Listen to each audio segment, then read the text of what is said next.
Aí a gente queria saber qual que foi a primeira relação da população de mineiros quando foi criado o cedro, quando foi assim, formou. Sei.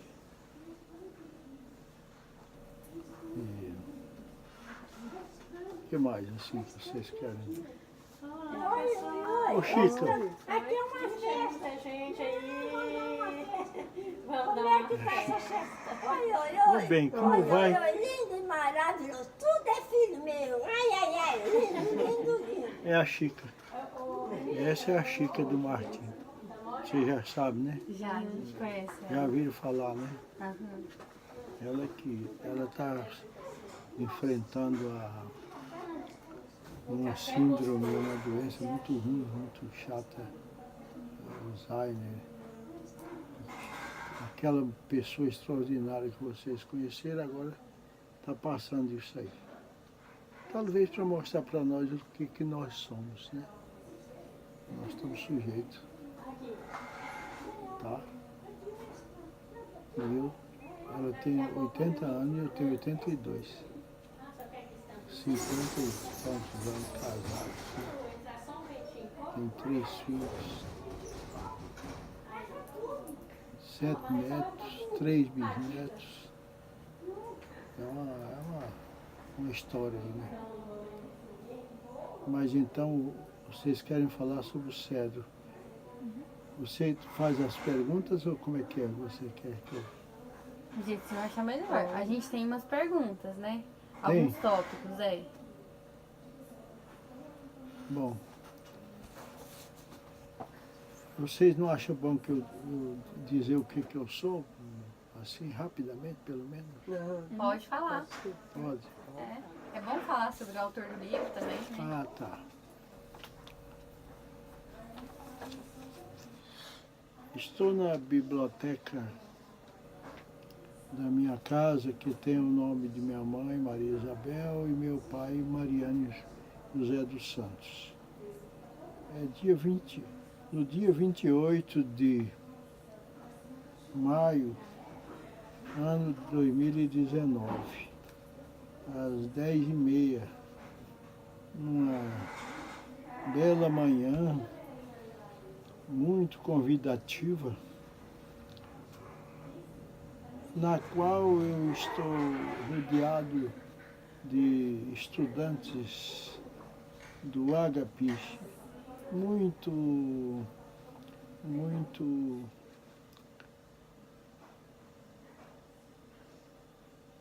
ambiciosos, querendo saber sobre a história do cedro. Estão aqui comigo a Marcela, o Eduardo, a Virgínia e o Murilo. Eu quero que vocês saibam que eu estou alegre de tê-los comigo nesta bonita manhã de maio. Antes de abordar um pouco sobre o cedro, eu queria que vocês soubessem que o martiniano é um retirando nordestino que eu acredito seja predestinado. Nascido na Bahia, no Alto Sertão, e ali eu estudei as primeiras letras numa escolinha do mato, rural, com o professor Mundoca, para onde eu ia a pé ou montado num jumento que eu amarrava no pé de Jurema enquanto assistia às aulas. Depois, um tio meu, irmão da minha mãe, me trouxe para Mato Grosso. Curiosamente falando, eu vim de avião. Eu tenho esse detalhe a ser explicado porque os baianos, em geral, a gente vem a pé. Ou às vezes montado nos animais, jumento, tá? E depois nos caminhões e tal. parando em lugares como Trindade, foi um lugar onde os baianos pararam muito para descansar e tal. E até chegar em Mineiros, ou então indo para o lado de Mato Grosso, para os garimpos e tal. E eu passei por aqui nos ares, voando, num avião grande.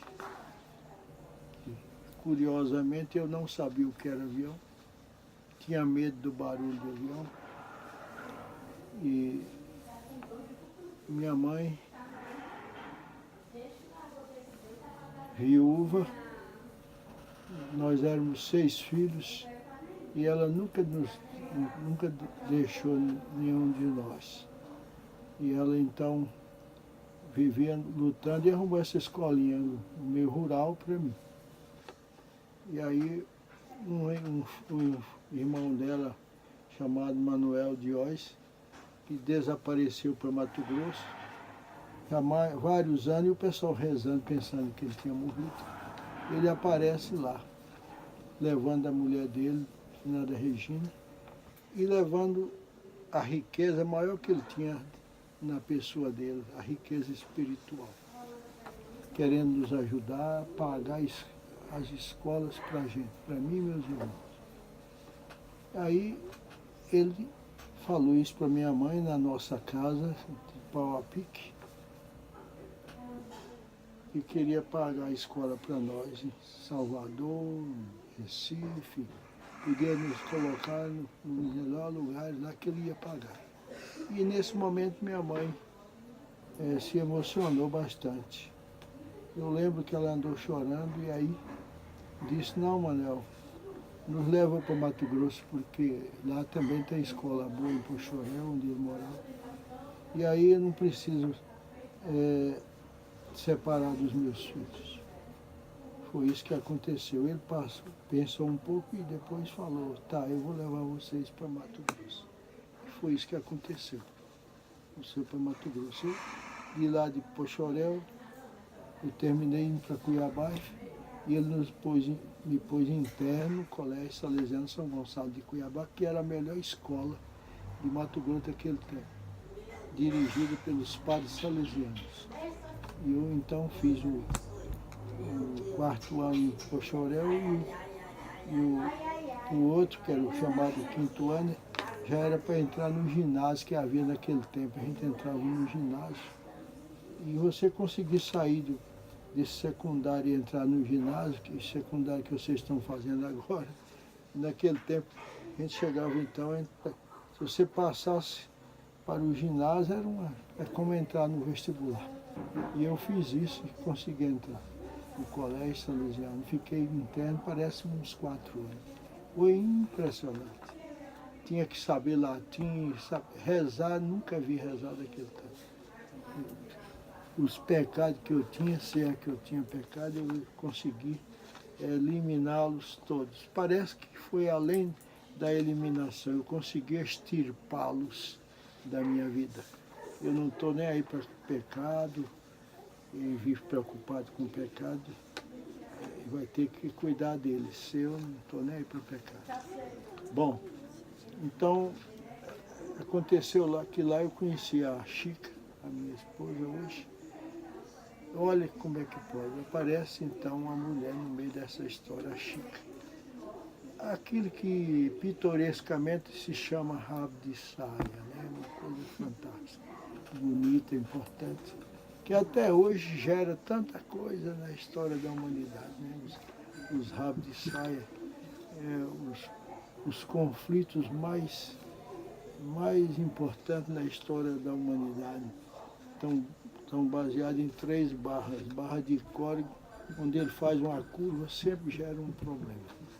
Barra de serra também sempre gera um problema para os donos das terras. E a barra de saia, que é o mais conflitante de todos eles, né?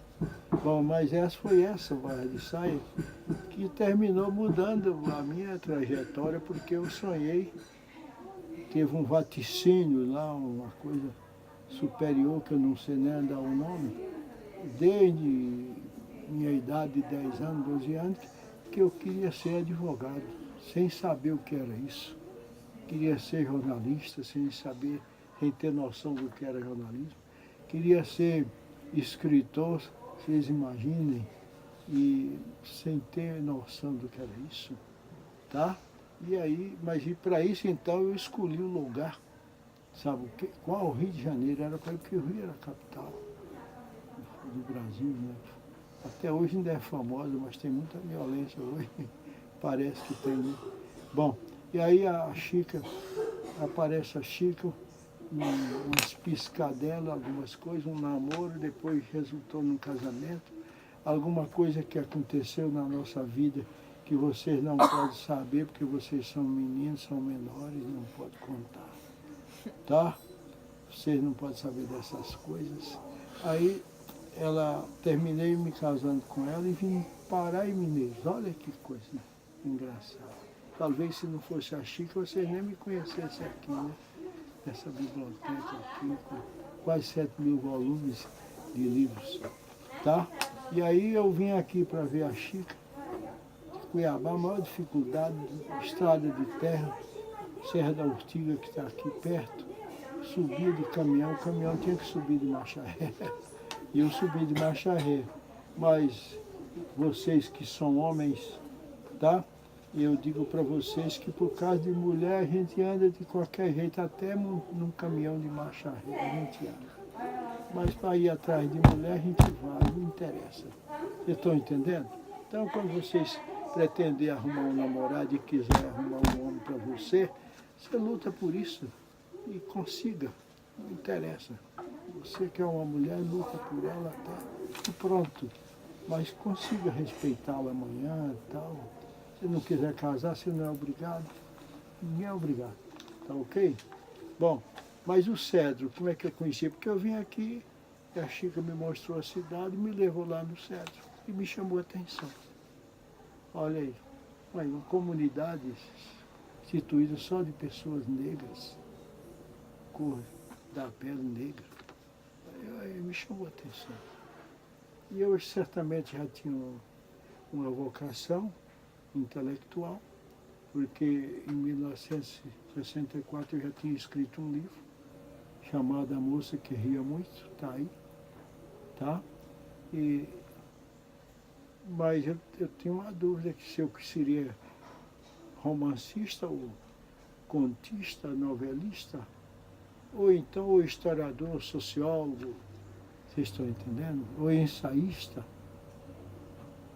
Eu escrevi aquele romance, foi uma fase romântica que vocês estão passando agora, adolescentes saindo, sei lá, não é?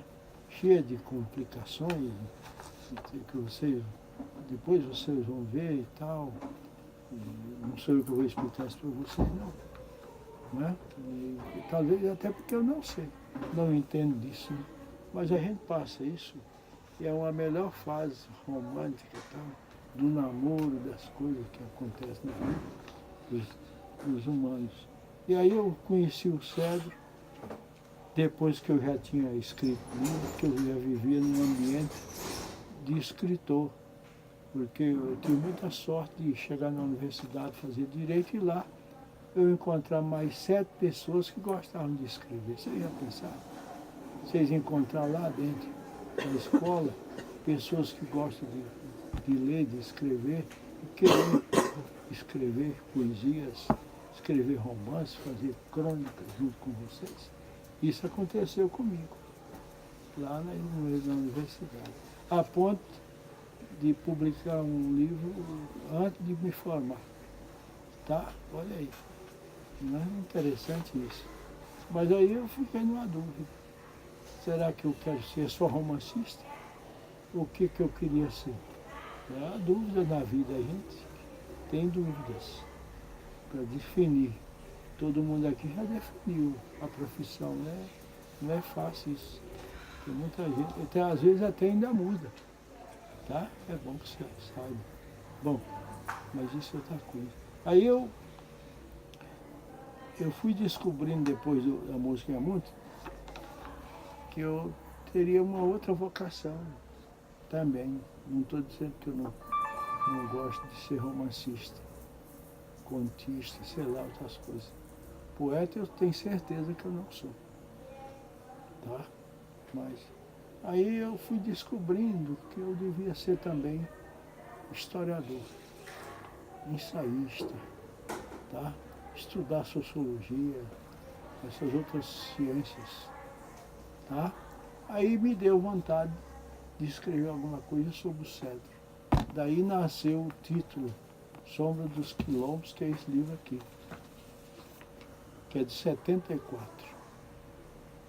E aí eu pus o cedro no meio da história, mas aí ampliei a minha preocupação intelectual e não ver somente a comunidade do cedro, esses remanescentes de quilombos. Ver isto dentro de um território muito maior, o Estado. Tá?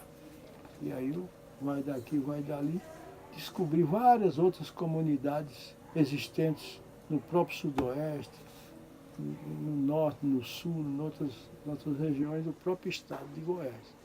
Isso foi muito interessante e terminou resultando neste livro, escrito em Mineiros. Olha como foi interessante. Portanto, o cedro, quem primeiro falou do cedro num livro, tá? E ele está escrito assim, uma preocupação intelectual mais ligada à literatura, querendo ser romancista ainda, tá? Numa linguagem talvez que não era tão histórica, tão sociológica, mas mais literária, tentando conciliar arte e ciência, as duas coisas, para facilitar para o leitor, né, na leitura. Vocês estão entendendo? Esse livro. Olha aí. Bom, mas daí apareceram, eu escrevi esse livro e o que aconteceu depois?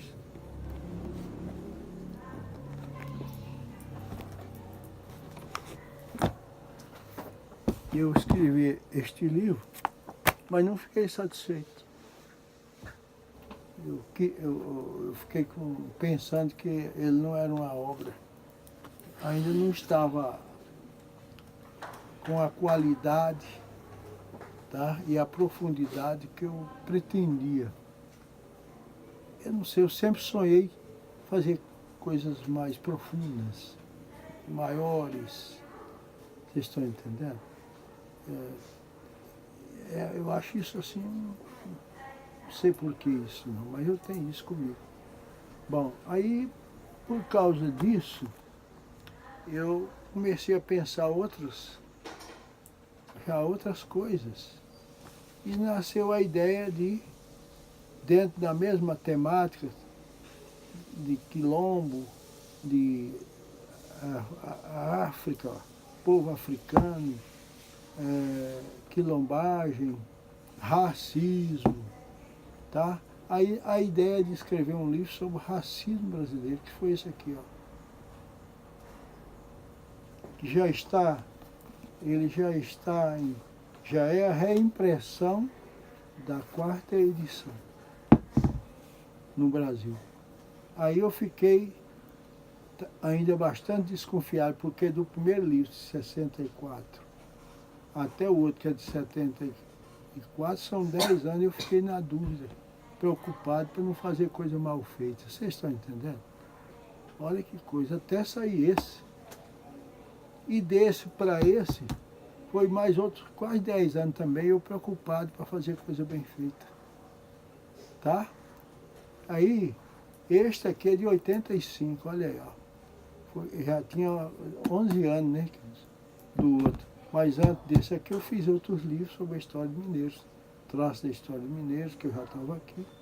E escolhendo também Mineiros para ser um cenário, né, um lugar que eu escolhi para também escrever. E escrever sobre a cidade. Querer conhecer com profundidade a minha aldeia. Uma das minhas aldeias, porque a minha outra é onde eu nasci. São dois. Martiniano tem 2 cenários, né? De Poço da Pedra, onde eu nasci, e o daqui, que é um cenário afetivo. Vocês estão vendo aí?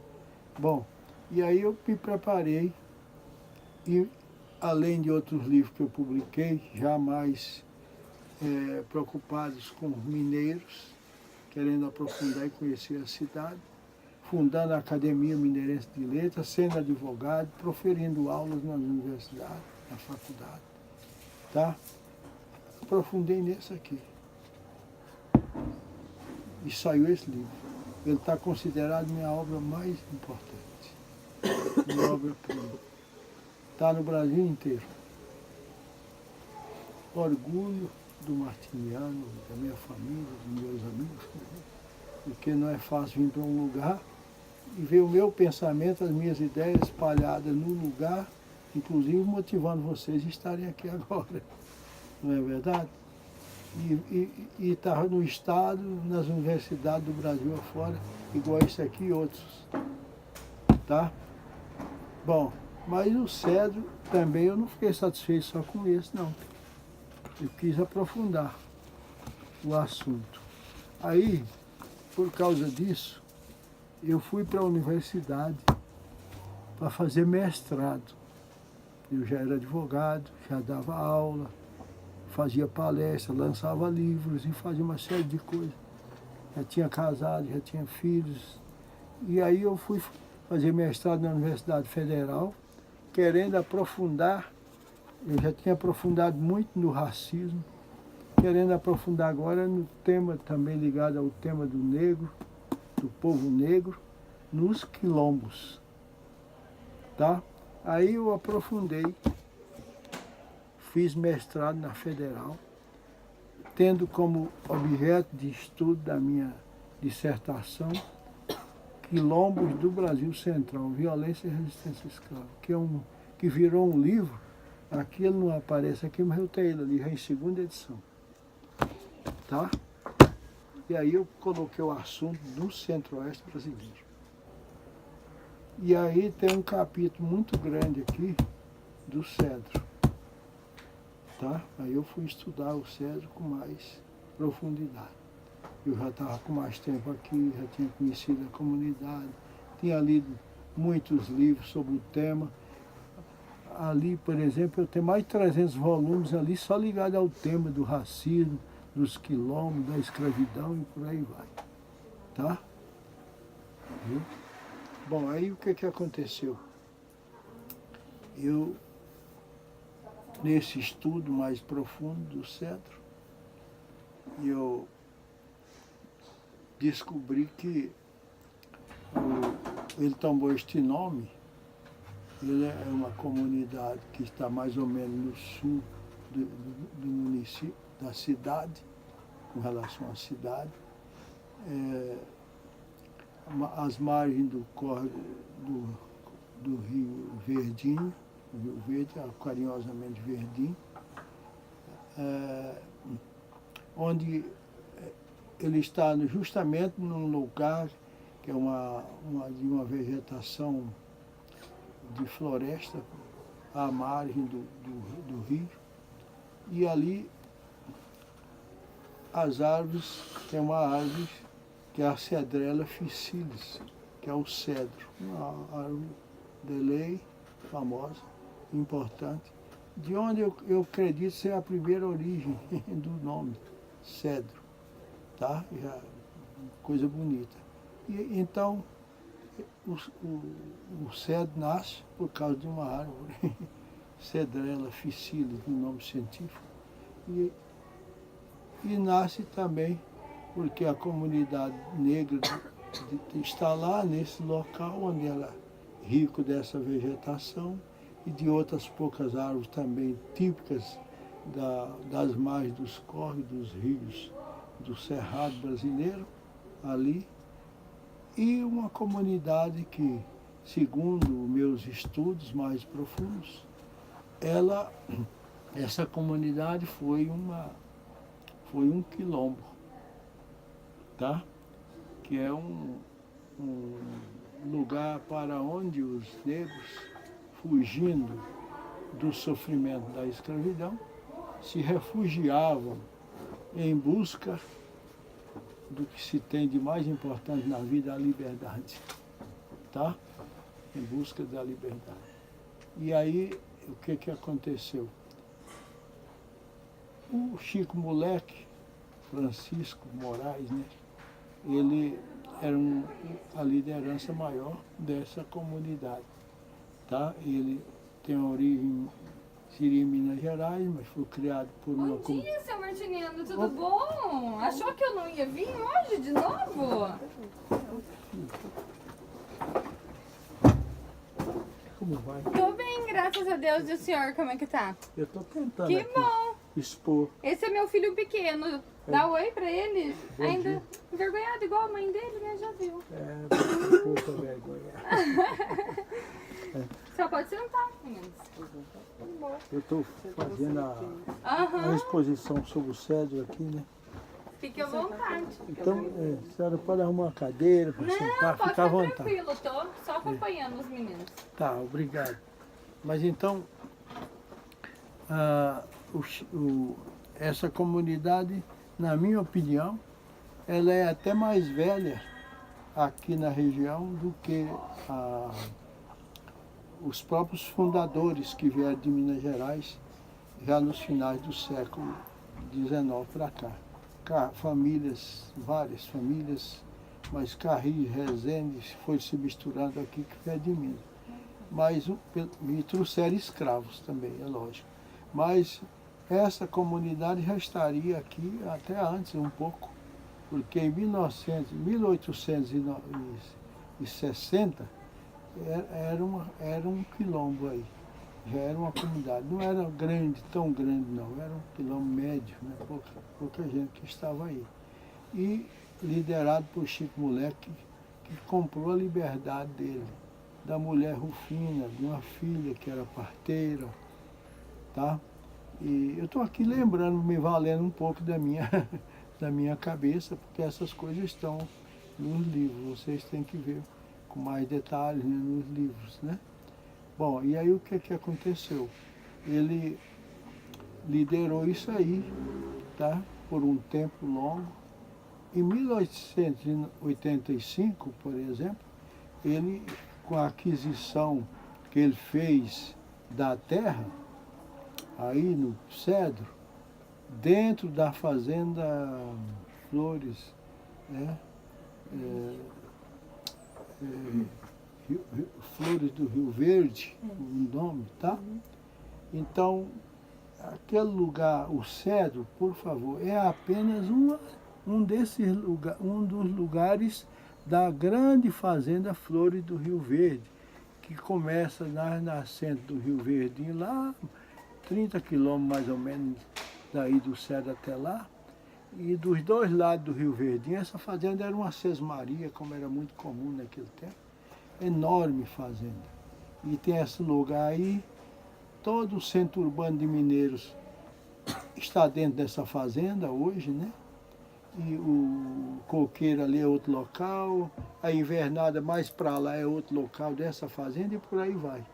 E o Cedro é apenas um deles, onde curiosamente ficou a comunidade do Cedro. E o Chico Moleque nessa liderança. E ele comprou sua liberdade e curiosamente adquiriu a terra. Tem um documento, o Justa está aqui, que não fui só eu que vi, tá? Em 1895 houve uma divisão da fazenda, essa fazenda que eu falei, saindo então os vários pontos dela, várias áreas dentro dela, que foi ficando para cada pessoa, né? E o Cedro continuou com essa comunidade, que ainda está aí até hoje, né?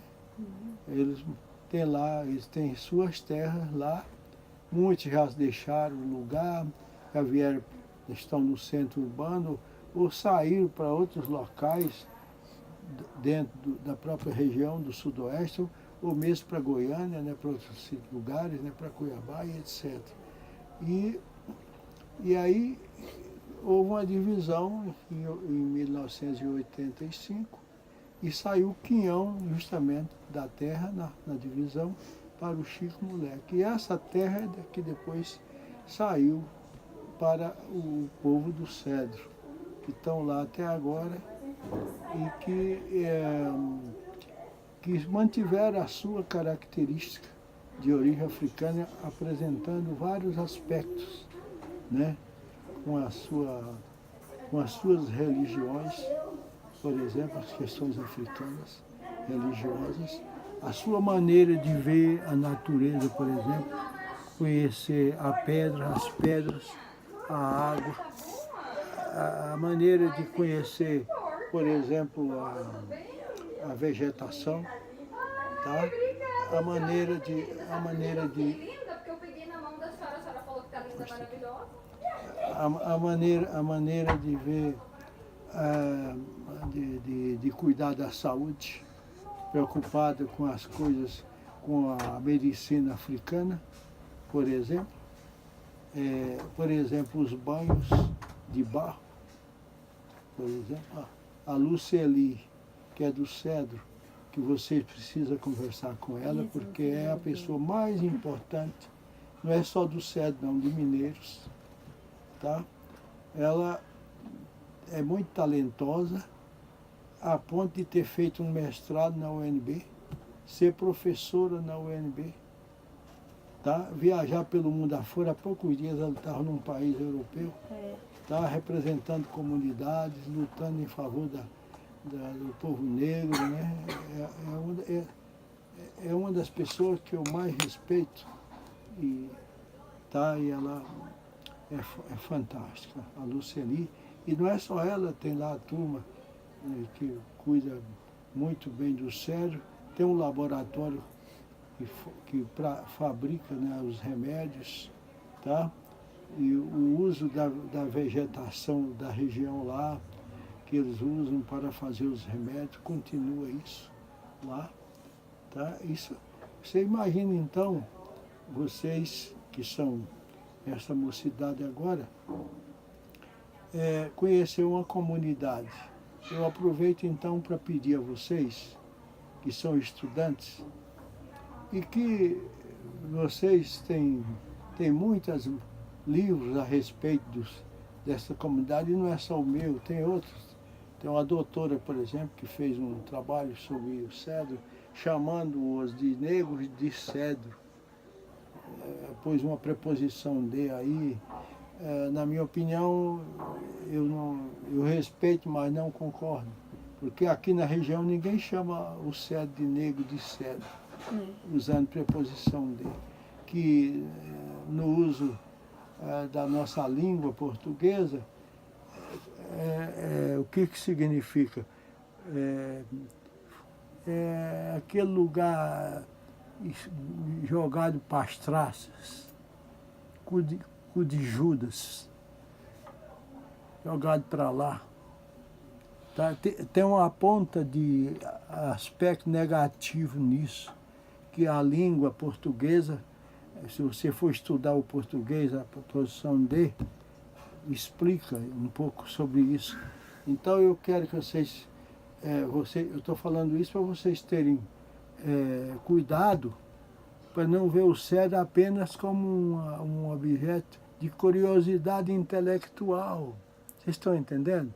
Para você querer saber, uai, por que uma comunidade negra? Que diabo é isso? Não, igual nós, você é branco.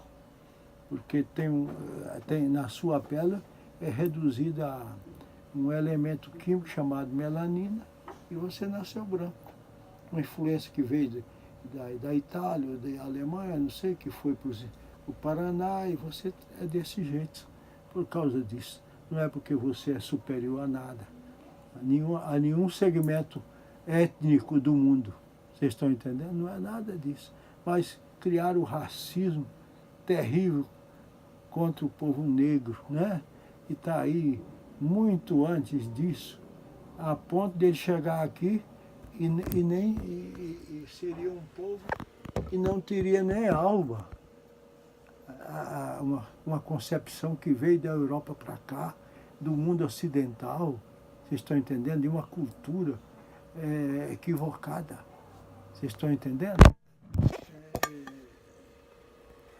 E eu quero que vocês, como estudantes,